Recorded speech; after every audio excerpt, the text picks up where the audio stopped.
Patrick and Chris clearly think they've cracked it. But will the world's most influential conspiracy theorists agree?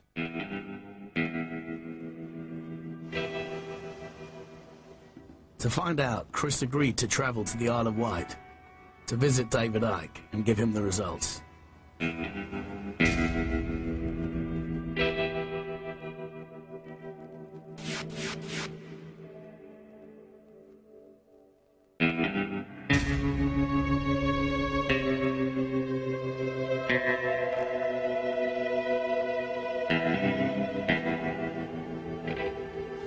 Hi Chris, nice to meet you. Hi David, nice to meet you.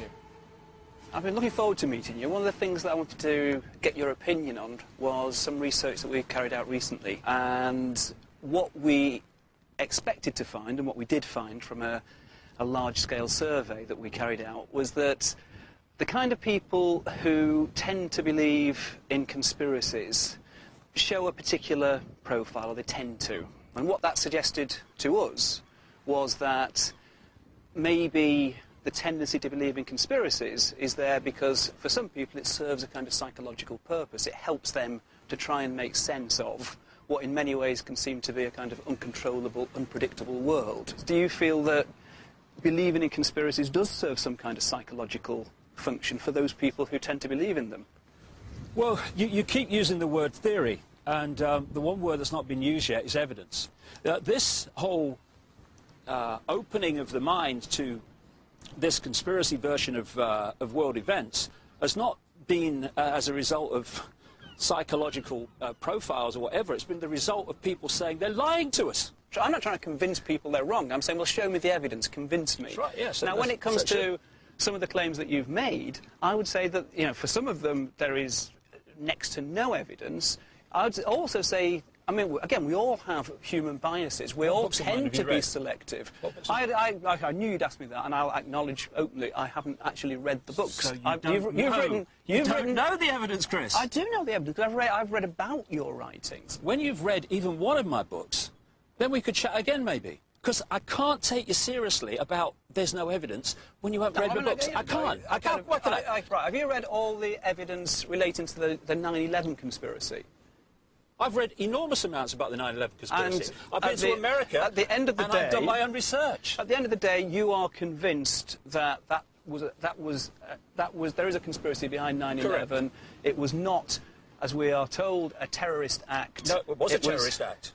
Absolutely, it was a terrorist act. It was a manipulated. How else can you describe it? All right, but it was something that was manipulated by these higher powers that you claim exist. But on all of these issues, there are other points of view. I mean, for the evidence... Don't believe what I say, then. I don't believe what you say, obviously. What's the problem? Yeah, the problem is, I'm being open-minded. I can tell you what would convince me that you're right.